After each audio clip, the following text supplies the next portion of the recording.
ไม่เฮาขี่ให้สนุกสบายแล้วเฮาสิไปขายมันก็บ่แม่นแนวเลยเพิ่นดึงขึ้นมาจากนรกแล้วเฮาสิไปตกนรกอีกวันมันก็บ่แม่นแนวเลยตกก็ตกเรื่องของเจ้าก็แม่นอยู่แต่ว่าเพิ่นให้ความสนุกสบายเลยแม่นคือนั่นนี่ถูกแล้วโดยเฮาบ่สิไปขายปันจะเห็นบ่ในคลิปจะเบิ่งอยู่บ่คลิปนะโอ้กำลังเป็นกระแสเขาจะขายเฮือนน่ะกำลังเป็นกระแสคือเฮือนเจ้านี่คือการห้ามขายแต่ว่าดินจะอยู่แต่ว่าเงินเพิ่นเฮ็ดเฮือนให้โดยใครได้ขายก็เป็นอีน้อยลิงโกกอีกแล้ว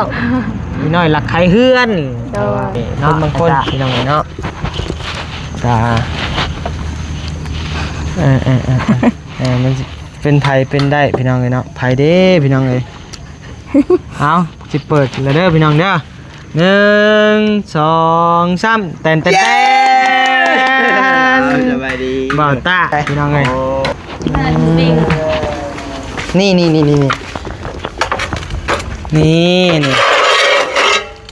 ซ้ำนี่พอดีงามนี่29เส้นบ่พอหนากว้างมันนี่ซ้ำนี้จะพอดีงามน้อยใช้เม็ดจะได้พอเอาเม็ดจะมาเบิ่งดูบ่ตางามซ้ำนี้งามก็เอาซ้ำนี้ไปนะ20เซนมันอย่างน้อยเพราะสมมุติ20เซนเด้อนี่20เซนมันมีแต่ขานี่ลื่นเสาได้นึงว่าเสาหน้า15แม่น15หรือ18ชา15ว่าคือว่าตีแบบเด้อสมมุติกะโลนี่ข้างละเส้นนี่นั่นแหละทึกเลยกะโลนี่ข้างตีแบบลดลงข้างละเส้นนี่เอาก็มันก็ตกอยู่2เส้นเนาะแม่น2เส้นก็ต้องตีแบบประมาณ23หรือว่าเพื่อติดกะโลเพื่อติดกะโลบ่ซั่นก็ตีแบบจัก22ซะเอามาเพิ่มกะโลเอาก็ได้คือกันมันสิขาดได้แม่นบ่มันนี่ข้างนี่แม่นต้องแม่จะไปจำกันอยู่ห้วยใช่นั่นแหละแม่นแล้วคะแนนว่าเอาซ้ำ25เลยนี่มันมาเพิ่มกะโลใส่สิเป็น27 28พุ่นได้บัดนี้ทำตกแผ่นนี่เด้อแผ่นจะจับให้ดีแม่นแหละได้ซะเขาจ้างเอาซ้ำเฮาว่าแล้ว25พอดีงามบ่ได้แม่นถ้าเช้ามันสิได้แต่สำนึงนะพี่น้องนิดเดียวมันสิน้อยเพราะจำคืบเดียวโอ้พอดีป่ะพอดีว้ายเนาะเหมือนเด้ขอบใจซะโบขอบใจเบล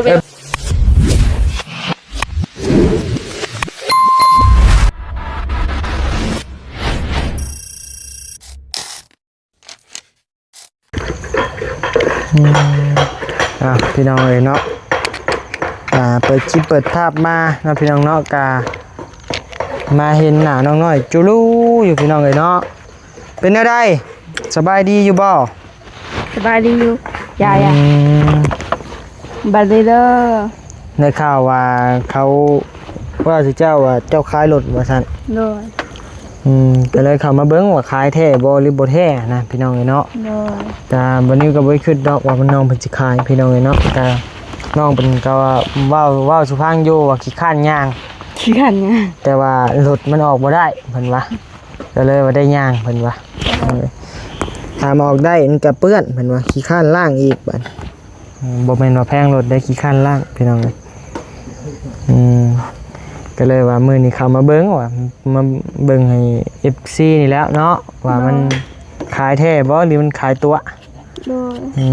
อย่าไปเฮ็ดได้ขายทรัพย์สินของผู้ใหญ่เพิ่นสร้างชื่อมาให้เพิ่นชื่อมาให้เฮาขี่ให้สนุกสบายแล้วเฮาสิไปขายมันก็บ่แม่นแนวเลยเพิ่นดึงขึ้นมาจากนรกแล้วเฮาสิไปตกนรกอีกวันมันก็บ่แม่นแนวเลยตกก็ตกเรื่องของเจ้าก็แม่นอยู่แต่ว่าเพิ่นให้ความสนุกสบายเลยแม่นคือนั่นนี่ถูกแล้วโดยเฮาบ่สิไปขายปันจะเห็นบ่ในคลิปจะเบิ่งอยู่บ่คลิปนะโอ้กำลังเป็นกระแสเขาจะขายเฮือนน่ะกำลังเป็นกระแสคือเฮือนเจ้านี่คือการห้ามขายแต่ว่าดินจะอยู่แต่ว่าเงินเพิ่นเฮ็ดเฮือนให้โดยใครได้ขายก็เป็นอีน้อยลิงโกกอีกแล้วอีน้อยหลักขายเฮือนเนาะไอ้ตา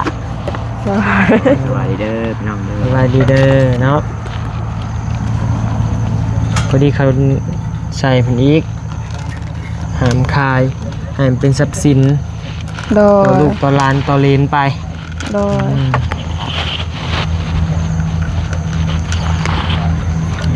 พุ่นแหละจนไหนเป็นระเบิดนิวเคลียร์ลงประเทศลาวพุ่นแหละให้มันแตกให้มันหมุนมาจังหวะกันเนาะ โดย ว่าหยอกเด้อพี่น้องเด้อแล้วสบายดีเด้อพี่น้องเนาะมาทุกคนบ่ว่าจะอยู่ฝั่งลาวแล้วฝั่งไทยเด้อพี่น้องเด้อแล้วก็ต่างประเทศยินดีต้อนรับเข้าสู่ช่อง YouTube บาวนิวสะพานบุญเด้อพี่น้องเด้อเนาะเมื่อนี้มีของขวัญมาให้คนบางคนพี่น้องเนาะก็มันเป็นไผเป็นได้พี่น้องเนาะไผเด้พี่น้องเอ้ย เอาสิเปิดแล้วเด้อพี่น้องเด้อ1 2 3เต้นเต้นสบายดี บ่าวตาพี่น้องเอ้ย โอ้ยพ่อนี่ ของเจ้า ลายเลยกลับมาแล้วเด้อนะผมก็ได้หัวไหม้เลย เปลี่ยนหัวใหม่ให้ โอ้คักเลยแต่มัน ชื่อมาเลย งับเนาะ แมนมันแน่นตัวนี้ฮะ มันหันเลยเด้ โดยตัวเก่าเจ้าอยู่เพื่อนผม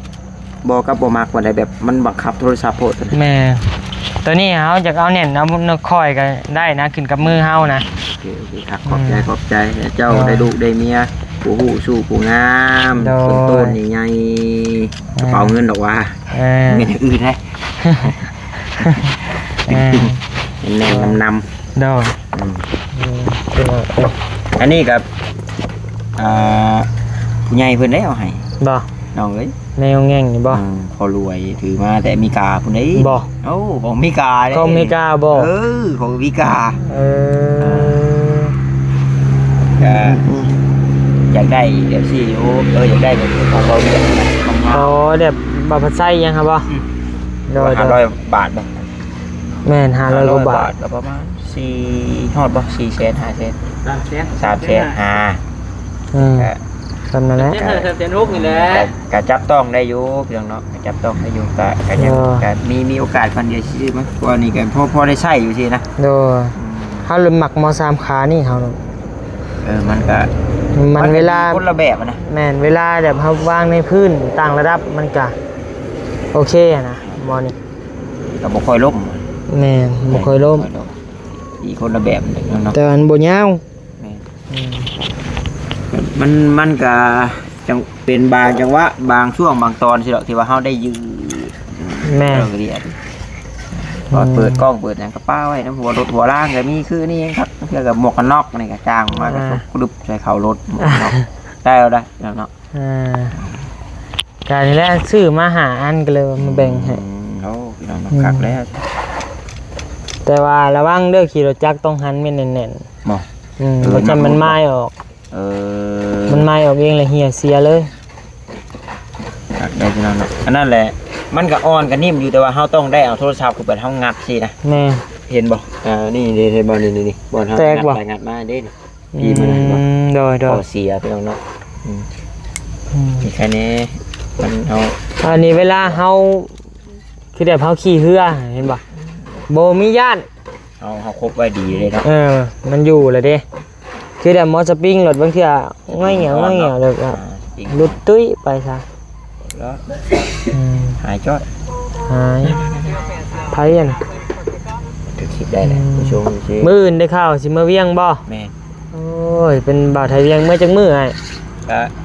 ก็คืนเดียวนะนอนคืนเดียวน อนคืนเดียวนึกครับไปประกาศตัวแรกก็ลงมาก็จะขึ้นไปมื้ออื่นมื้อครับมื้อตึงก็ลงมาพี่น้องเนาะแล้วก็นอนคืนนึงนะ2ตี้2บ่2ก็คืนนึงขึ้นไปเนาะมื้อขึ้นก็คืนนึงหับไปประกาศแล้วก็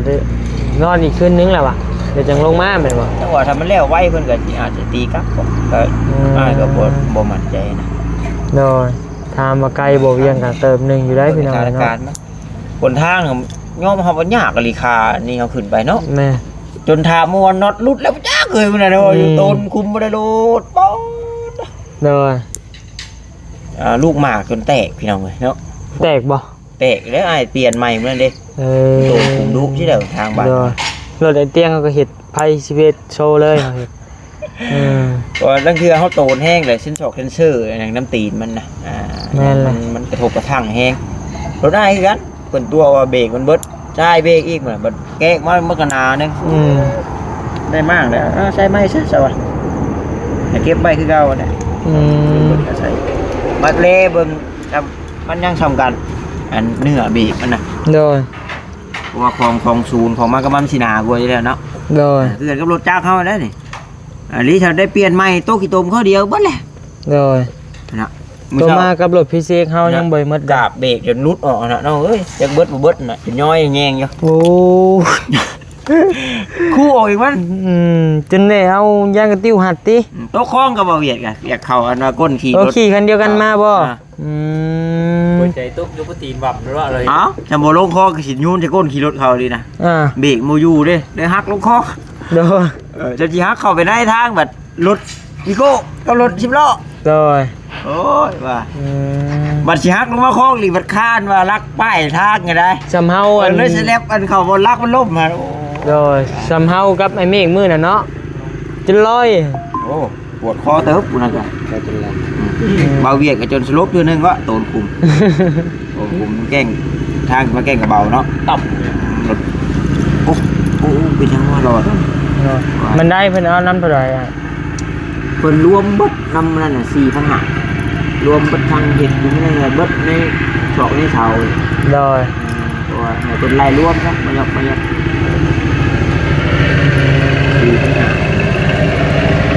กระเบียงชาวขับรถไทยผู้หญิงขับรถไทยระเบียงนี่สิเอากว้างมันจักเม็ดจักเส้นให้บอกเพิ่นว่ากระเบื้องแผ่นนึงให้มันได้2อันซะอ่านครึ่งนะนี่แหละมันก็สิกว้างคั่นนี้เนาะโอ้ซ้ำนี่ซื่อๆบ่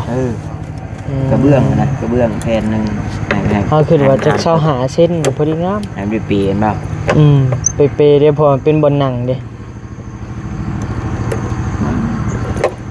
กระเบื้องแผ่นหนึ่งเห็นได้2อันมันน้อยโพดได้กระเบื้องมัน40มีแต่20นี่20เซนมีแต่ซ้ำนี่บ่พอดีก้นซะดูเดินว่าให้มันใหญ่กว่าหน้าเสาจักหน่อยทีนะ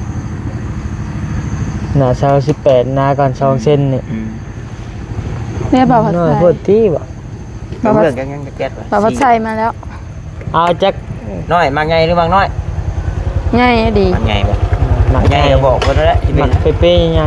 อ้ายก็มักเป๊ะๆใหญ่เนี่ยเพราะมันเป็นระเบียงเด้มันบ่แม่นราวกั้นเด้บ่ได้มีนะบ่ได้มีเพราะมันบ่แม่นราวกั้นแบบธรรมดาเด้มันเป็นแบบบ่นั่งพร้อมนะว่าไงแม่นมันต้องประมาณ30บ่30กับ25นะหน้ากว้างมันนี่หน้าบ่ให้เฮานั่งนะก็อ้ายเพิ่นก็บ่ได้บอกขนาดนะโดยพอเฮาเห็นในเฮือนเขาประมาณ40เซนเฮาเห็นระเบียงเพิ่นน่ะแม่เห็นบอกมันซ้ำไม่แป้น2อันพุ่นเนาะเอาเต็มหน้าก็โลนึงว่าซั่นบอกเพิ่นเด้อบ่มัน40มันสิใหญ่โพดไอ้ก็ปกติเขาเต็มหน้าก็โลบ่แม่นติแม่นปกติแต่ว่าเฮือนน้อยเพิ่นน้อยโอ้แล้วว่าตอนแรกนี่เพิ่นสิเฮ็ดแต่20เซนซ้ำไม่แป้นนี้มันน้อยโพดค่อยว่าบ่ได้เจ็บก้นเอาจัก25ซะให้มันใหญ่ประมาณนี้แล้วแหกออกครึ่งนึงเลยแล้วให้เราแหกหน่อยนึงเต็มหน้ากระโดมใหญ่โพดดิใหญ่โพดแหกเนาะมันเกินโพด25นี่พอดีค่อยบ่ได้เฮ็ดง่ายนะไปเดี๋ยวอันหาเบาต้าจับกล้องเฮานี่หรือว่าคาเวียกบ่เดี๋ยวสิไปแทกเบิ่งนะว่าน้องน้อยมักประมาณเท่าใดสิออกแบบให้เบิ่งอัพคลิปไปก่อนเจ้าอัพไปก็ได้แล้วเดี๋ยวให้ใช้ก็ได้มั้ยเนี่ยยังเป่าอยู่โอ้ยของใหม่เนาะจีกนี่มั้ยจักอย่าเฮ็ดอย่ามือขี้ดื้อได้มือข้อข่อยมือไปแจกเครื่องมือแรกฮะดิแต่ข่อยไปมือแรกแล้วน้ำมันถึกแล้วเป็นเลยเป็นหยังจักบ่ได้เท่เลยนะนะจับไปเปิดทานมันเป็นฝืนขึ้นหากมันเป็นหลายเทื่อแล้วมันก็เลยบ่ใส่ใจมันเป็นไดนี่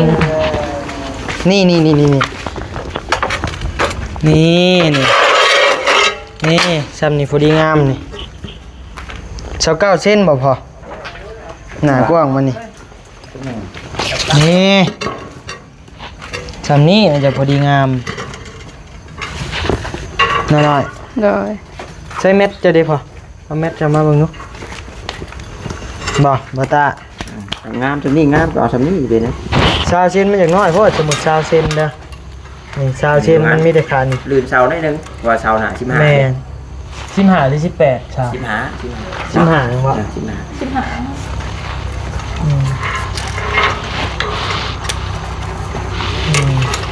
ชาวอย่างน้อยเพราะ ทำนั้น30 ชาวนี่ชาวเก้านี่ ถ้าเก่าบ่ เอาจากชาวหาซะนี่ชาวหาขานี่นี่เด้อชาวหาเด้อนี่หน้าชาวหานี่ใช่ไหม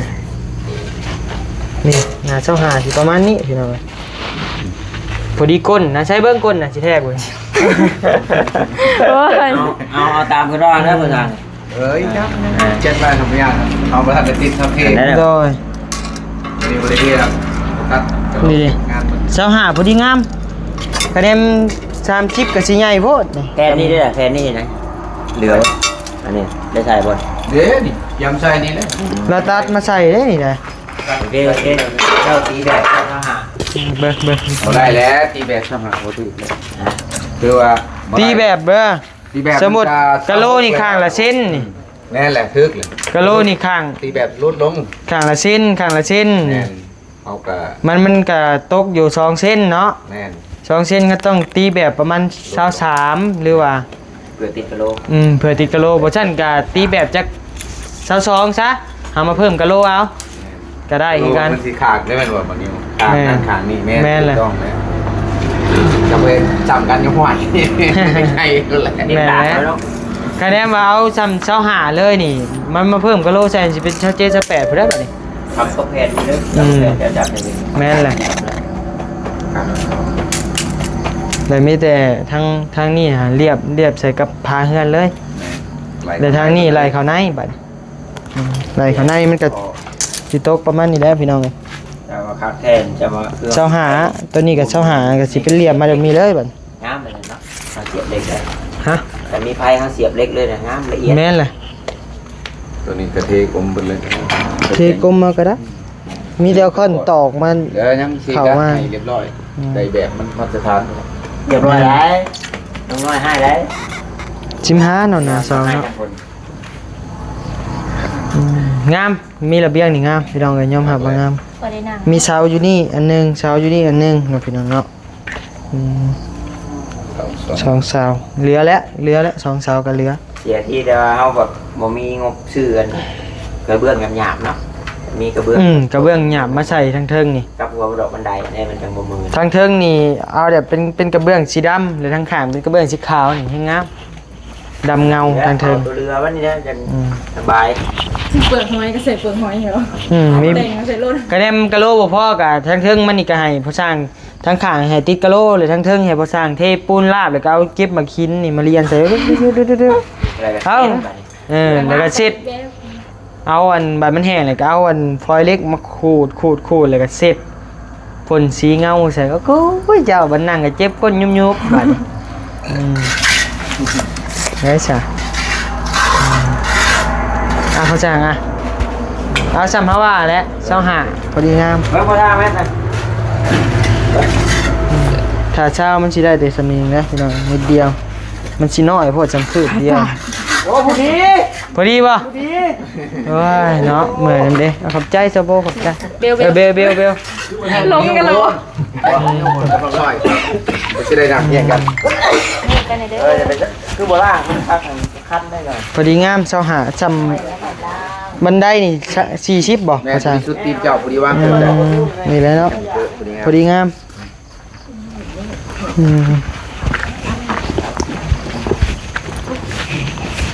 ไปยังไม่หัว เดี๋ยวเอาขนมมาสู่กันกินก่อนพี่น้องเลยฟุกน้อยมากินนี่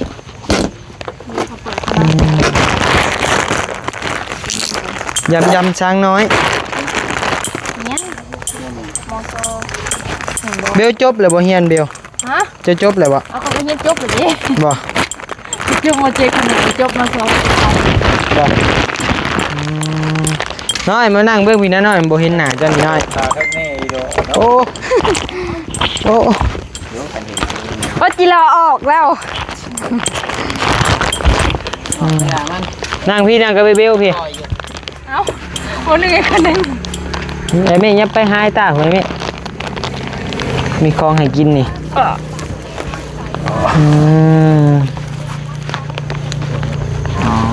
ขอบ เติมหนึ่งเลยมันนะ เด้อย ำสร้างน้อย ขัดได้นม ได้อะ กินดิเขาเห็นแบบเฉพาะห่อหน่อย โดยกินคนละห่อนี่บอกเลยว่าอิ่มมันทิพย์ได้สิยอนด้ะ เขาเอาไปต้มเลย เอ๊ะ หน่อยพวก โอ้ยังน่ะไปเวียนเอาดิ ไปเพลงแล้วเนาะ ได้เฮ้ยใช่ คุยมาบุญอยู่มาคุยอยู่ป่าหกผล หวานตัวตุ้งนี่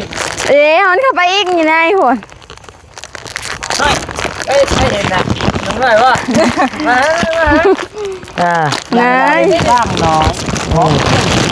มาหาได้หน่อย วิตามิน A B C D E F G ว่าเนาะ วิตามินหมด แล้วเพิ่มน้ำหนัก9กิโล กิโลกรัม อ่านถือยันที่ลิขิตเองบอกไป เสียงกบกาบได้แบบนี้พี่น้องเลยพอเวลามันกินเลยดิ ให้มันเป็นขนม เขาต้องหนีไม่เขาใช้กินหมี่ดิบมาแล้วมันจะมีเจียวให้เขาโวยนะ รวมผู้บริโภครับกินไม่เป็น ถ้าว่าขนมก็ได้ขนมมันจะเป็นหุ่มหมี่ ยำมันก้อนนาย เบล บุเสือเขาอีกแหละตัดต้มก็ได้ยูต้ม ลูกคนเป็นยังนี่แกมีก็ครับ แกนมีดิ มีบอกมีก็มีเขาเพียงแหละ แมน ใช้เพียงค่อยๆ ยำ มา มี ยำ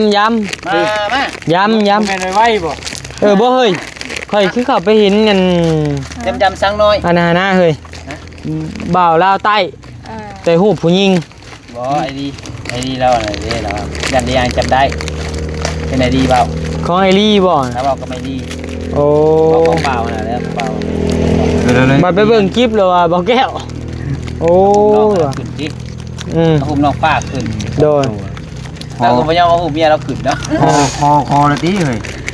คอเจ้าคอละตีเพียงว่ากับหุ่มกันเนาะเป็นเดือนไอ้นี่ว่าไอ้นี่พ่อเราเมื่อนั้นเอาหุ่มเมียขึ้นคือว่าได้เลย